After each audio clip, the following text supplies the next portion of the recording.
Time Delight Edibles. My name is Liz. If this is the first time you're joining, if you're a regular subscriber, thank you so much and welcome back. So today I'm going to be doing a sugar-free Cannabutter Gummy candy recipe. That's a mouthful. So for all those people who diabetic or don't like sugar or on a healthier version, this is a healthier version of a gummy bear for you. So I don't really have much more to say. All the instructions and everything are coming forward. So without further ado, we'll just get started. Okay, so what we're going to need for our sugar-free Cannabutter gummy candies is 3 tablespoons or 3 envelopes of unflavored gelatin, 1 box of sugar-free Jello. For our liquids, you can either just use real lemon juice, you could use these flavored waters that have no sugar, or any juice that has no sugar added, or you can just use water. And for additional sweetness, we can add in some honey. Or you're going to need a half a teaspoon of guar gum, a half a teaspoon of citric acid, a quarter to a third of a cup of canna butter, melted canna butter. And if you want additional colors or flavors, you can add those in as well. You can use the oil-based or the gel-based flavors. The equipment that you're going to need, obviously your molds, whatever molds you want to use, a double boiler. If you don't have a double boiler, any pot, small pot, and metal bowl that fits. You don't want it to touch the bottom, so you want it to have enough room, and that you can do a makeshift double boiler. You're going to need a bowl for blooming your gelatin, something to disperse your syrup. So you can use, these bottles are great because they've got these tips, these piping tips on them, which makes it really nice for dispersing. However, any squeeze bottle or dropper will work. Measuring spoon, a hand blender. If you don't have a hand blender, a whisk, and a very strong forearm. And that's about everything. Obviously, spatula. And I think that's everything that we need to get started. So we'll put all the ingredients together and go over the measurements. So the first things that we need to do is we're going to turn our heat on to the lowest. We just want to get the water hot. Once it's hot, you can turn it off. And next we are going to bloom our gelatin. So you're going to need a half a cup of your liquid.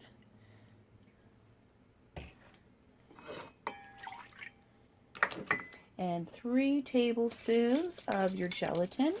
You want to evenly sprinkle it over the top.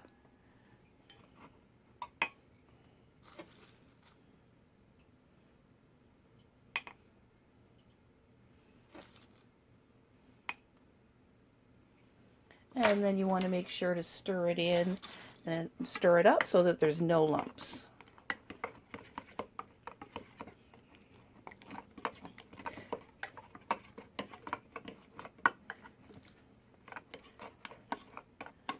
And then you're going to set that aside for 5 minutes to let it bloom. Next, you're going to take a quarter cup of your liquid and you're going to microwave it for a minute or minute and 20 seconds until boiling. You're going to add your sugar-free Jello to your double boiler, and you're going to add that quarter cup of boiled liquid in, and you're going to stir it up until your gelatin or till your Jello is dissolved.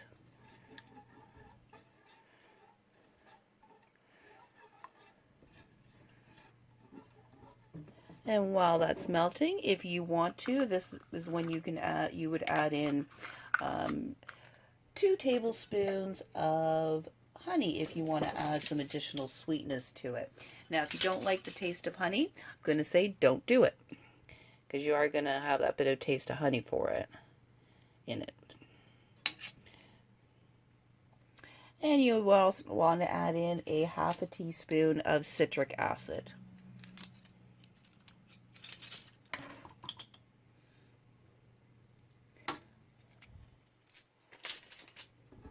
Try not to get it on your spoon like I just did. You actually want it in the pot. And you'll just continue to stir that gently until everything is dissolved.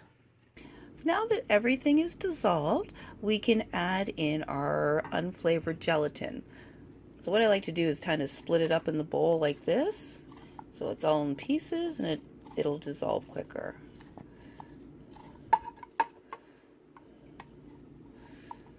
And you're just going to stir that in until that is completely melted.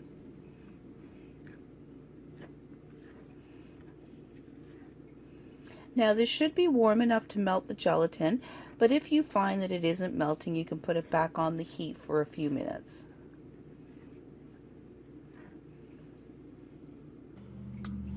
So I had to add mine back on the heat there because it wasn't melting, it was actually starting to solidify. So I've just got that back on the heat so that it's melting. Now if you've got a bunch of jello and stuff stuck around the sides and you can't get it off, what you can just use is hot water and a brush, and you can just easily then wash it off. Wash it down into the pot.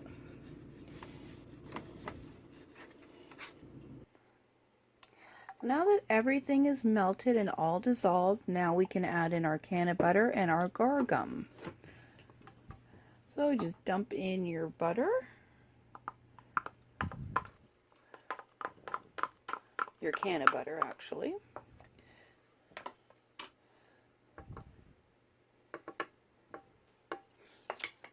Add in a half a teaspoon of gar gum. Now if you have one of these little strainers, it's great because you can it makes it nice to evenly distribute across the top. If not, just try and make sure you kind of sprinkle evenly across the top of it. And once all that's on, you're going to let it sit for a minute, and then we're going to get our trusty little hand blender or our whisk. And now we'll get our trusty hand blender and start blending.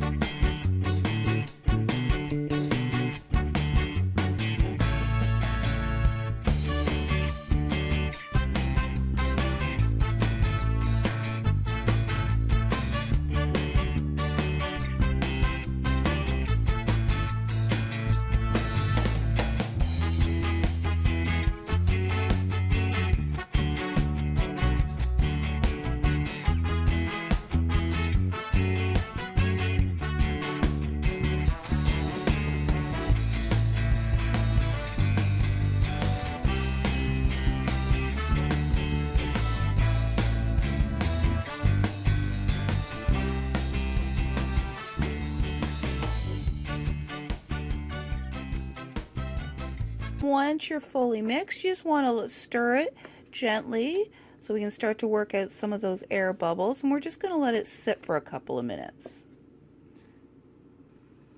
Now at this point, once everything's done and incorporated, if you want to add in any additional flavor or color, this is when you can do it. So I'm just going to add in a little bit more red to up that red a bit. And I get this no taste red because I hate the taste of red food coloring. And Wilton's makes this no taste red, which is great.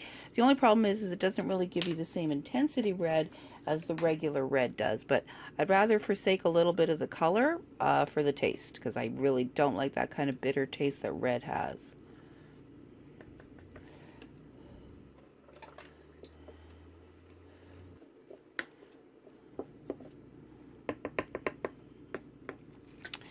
And next, you're ready to pour into your bottle, or you can just use your eyedropper to distribute into your molds.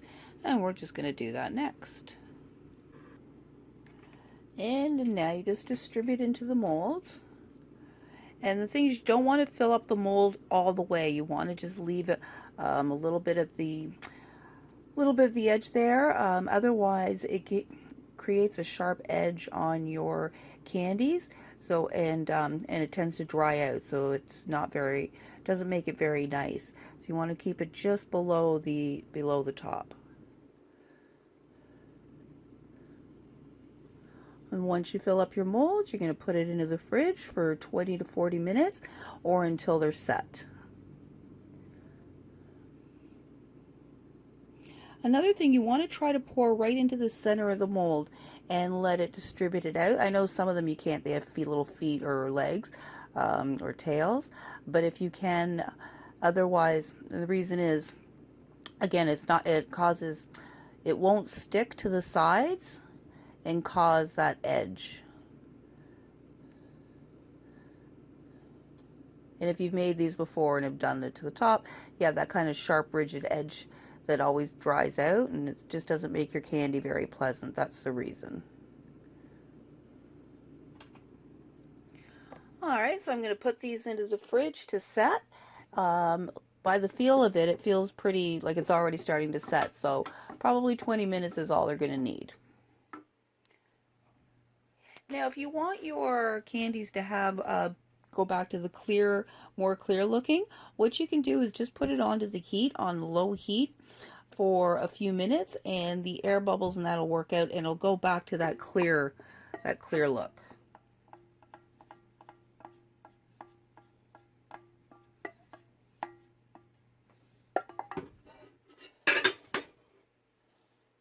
Alright, so they've been setting for 20 minutes. They're ready to come out. What you want to do is lay some parchment paper down on a wire rack. What I like to do is I like to poke holes into my parchment paper so that way I can get air coming up through the bottom as well. Just to assist with driving. Don't have to, it's just something that I do. And you're just going to stand your little gummies up if you can. Some will stand, some won't. That's it. You're going to just leave them out to dry for anywhere from 24 to 48 hours.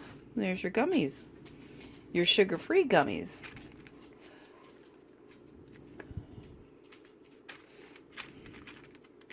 See, there's one that I let set on the heat for a little while, let the air bubbles come out of it.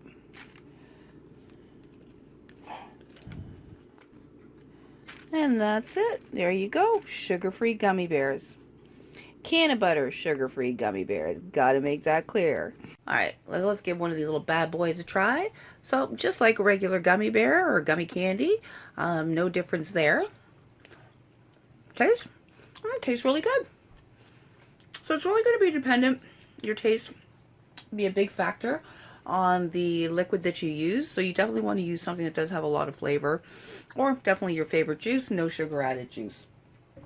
Probably those nectars are good. Again, if you're diabetic, I'm not sure about that sugar content. I know there's not extra sugar added, but I don't know how much regular sugar, like natural sugars, are in there, if that's good or not, but that may be an option as well.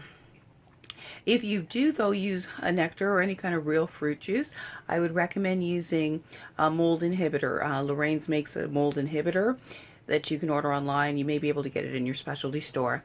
And if you're using any type of real juice or real fruits in your gummies.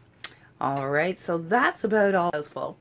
I hope you enjoyed it. If this is the first time you're watching, I do hope you subscribe. There's many more videos in my library there and many more to come in the future.